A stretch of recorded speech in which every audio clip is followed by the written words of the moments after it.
이금희 아나운서가 출연료를 잦은 삭감한 것으로 알려져 주목을 받고 있다. 10일 KBS는 경비 줄이기 차원에서 프로그램 내부 구조 조정을 검토 중인 것으로 알려졌다. 이 가운데 KBS 1TV 전국노래자랑의 송혜, KBS 2TV 아침마당의 이금희 아나운서 등 대표적인 방송 MC들이 경비 줄이기 동참 차원에서 출연료를 잦은 삭감했다는 전언이다. 관계자는 송혜, 이금희 등 여러 MC들이 출연료를 낮추는 데 동의해줬다며 자진해서 출연료를 낮추는 등 KBS 경비 줄이기에 큰 힘을 보탰다고 전했다. 송혜 출연료 삭감 소식을 접한 네티즌들은 송혜 출연료 삭감, 의리 있다. 송혜 출연료 삭감, 대박이네. 쉽지 않은 결정이었을 텐데 송혜 출연료 삭감, KBS가 많이 어려운가 보네. 송혜 출연료 삭감, 멋있다. KBS에 도움이 됐으면 좋겠다 등의 반응을 보였다. 고령에도 송혜는 1980년부터 진행한 KBS 1 전국노래자랑을 계속 진행하고 있다. 재치 넘치는 진행 시력으로 전국노래자랑 전국 방송을 누비고 있으며 애창가요 모음집을 발매, 콘서트를 여는 등 가수로서 활동도 멈추지 않고 있다. 3일 소속사 측 관계자는 송혜 선생님이 압성 루머와 관련 당일에는 너무 당황스럽고 화가 나셨다며 하지만 수사관이 막상 사무실에 찾아오자 새해의 액대만 셈치고 용서해주라고 하셨다고 밝혔다.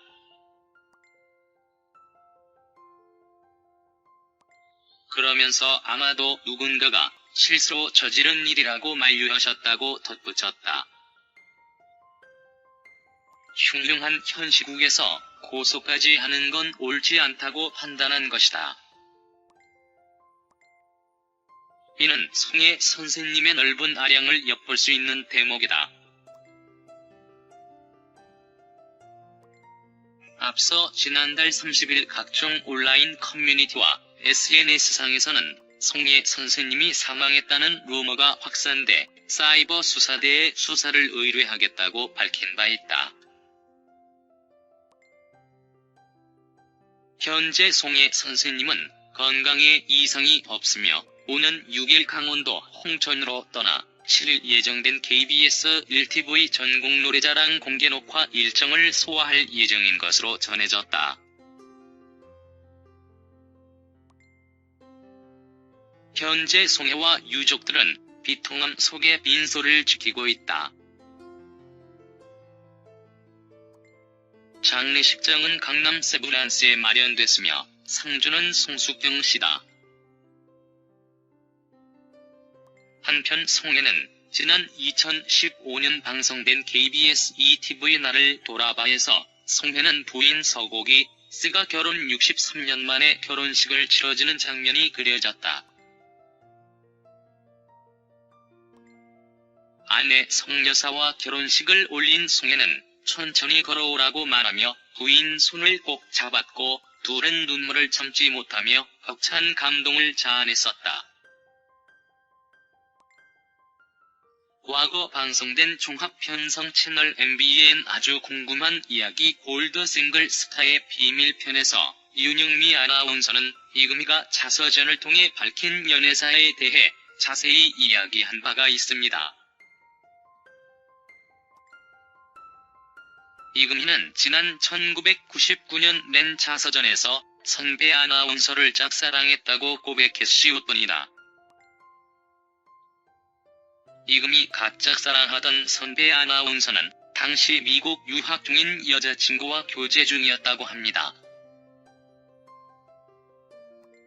한편 들리는 얘기로는 상대가 이금희와 2년 교제 후 다시 전 여자친구에게 돌아갔다더라며 그 때문에 몇 년 동안 매우 힘들어했고 상처를 받았다고 이야기했습니다.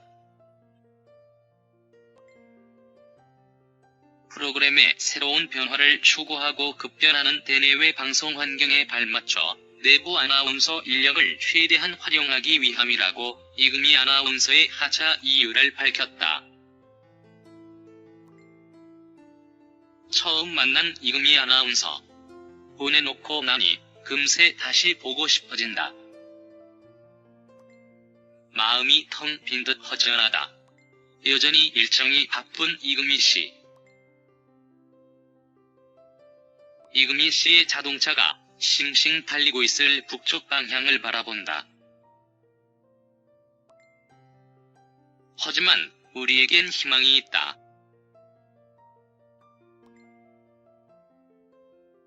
아침마당 프로그램이 계속되는 한 이금희 씨는 방송에 나올 것이고 우리는 아침마다 정해진 시간에 그렇게도 보고 싶은 이금희 씨를 보고 또 보고 그럴 것이다. 하기는 이것도 우리가 세상 살 의미이고 희망이고 기다림이고 또 사랑이 아니겠는가. 이금희 씨는 방송에 일을 할 뿐더러 모교인 숙명여대의 교수님으로 나가기도 하는 입장이라서 학생들의 방학인 8월과 1월만 시간이 가능하다고 했다. 그래서 조금은 급하게 8월 17일 토요일 오후 4시로 일정을 잡았다. 이메일을 통해 일을 진행하면서 출연료 얘기가 나왔는데 이금희 씨는 출연료가 많다는 말을 하면서 그 전액을 공주 시민을 위해서 기부하고 싶다는 의사를 표해왔다. 의외였다.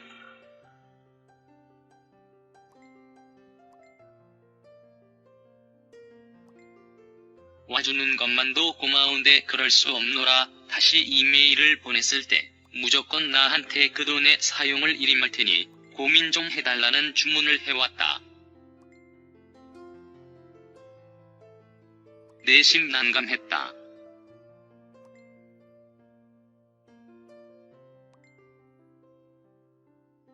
어쩔 수 없이 우리 문화원의 임원들 몇 분에게 적절한 대상을 선정해 줄 것을 부탁하고 나도 몇 사람을 추천했다. 그렇게 6명, 한 사람에게 50만원씩의 돈을 드리기로 했다.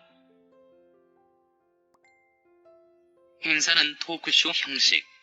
진행과 사회를 내가 맡기로 했다. 역시 이금희 씨 인기는 대단했다.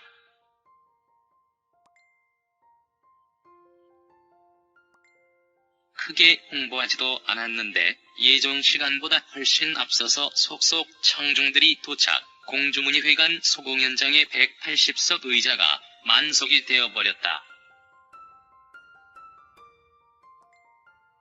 이금희 씨도 3시 반까지 온다 했는데 그보다 훨씬 앞서서 행사 현장에 도착했다. 이금희 씨가 소공연장 옆 문예인 사랑방에 머물고 있다는 말을 듣고 많은 사람들이 몰려왔다.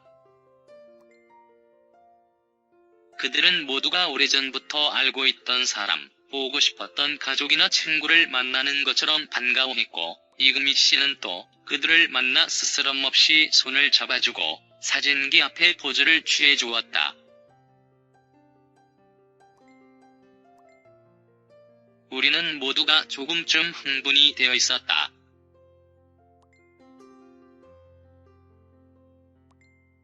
날마다 아침마다 TV를 통해 만나던 바로 그 사람을 만난다니 흥분이 안 될 수 없는 노릇이었다.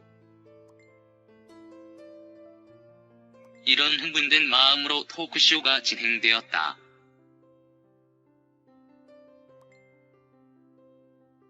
나는 토크쇼 전에 이금희 씨와 토크쇼의 내용에 대해 전혀 이야기를 하지 않았다. 말하자면 나만 정보를 갖고 저쪽엔 정보를 주지 않은 꼴이었다. 다만 내가 하는 대로만 따라오라고 했을 뿐이다.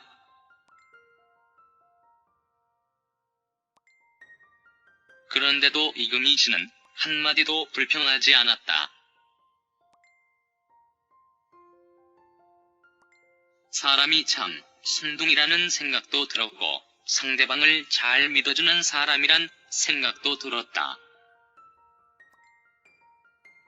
행사를 추진하면서 대중매체를 통해서만 보던 것보다 더 좋은 사람이란 인상이 강했다. TV에서 만나는 이금희 씨는 솔직 담백하면서 부드럽고 섬세하며 때로는 날카로운 사람이다. 자신이 싱글인 것, 몸이 날씬하지 않은 것, 나이가 있는 사람인 것을 그대로 숨김없이 드러내는 사람이다. 그런 모습을 보면서 시청자들은 친근함, 편안함, 신뢰감, 진실함, 솔직함을 더불어 느끼고 함께 편안해하고 신뢰하면서 위로를 받기도 하고 내면의 만족과 기쁨을 느낀다.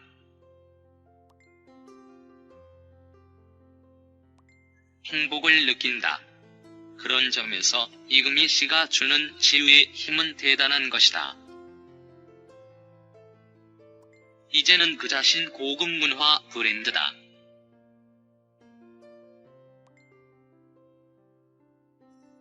이러한 특성은 토크쇼에서도 여전히 잘 드러났다.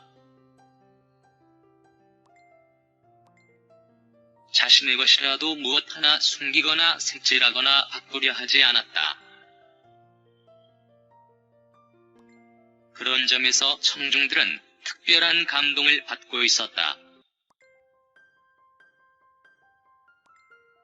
시대 얼마나 허장성세가 심한 세상이고 거짓과 이기심이 난무하는 세상인가. 그런데도 이금희 씨는 자신의 유년 시절의 꿈과 아나운서 입문기서부터 현재까지의 생활에 대해 그야말로 벌거숭이 마음으로 모든 것을 드러내 보였다. 심지어 자신의 잠버릇이며 코고는 버릇까지도 그냥 들려주었다. 비록 남편과 아이를 가지지는 못했지만 자신은 다른 사람들에 비해 가진 것이 너무 많아서 나누고 싶은 마음으로 세상을 산다는 말을 하기도 했다. 어쩜 그럴 수 있을까? 어쩌면 그렇게 유명해지고서도 오만하지 않을 수 있을까? 개인적으로도 꼭 물어보고 싶은 말이었다. 오히려 그녀의 대답은 단순하고 가까웠다.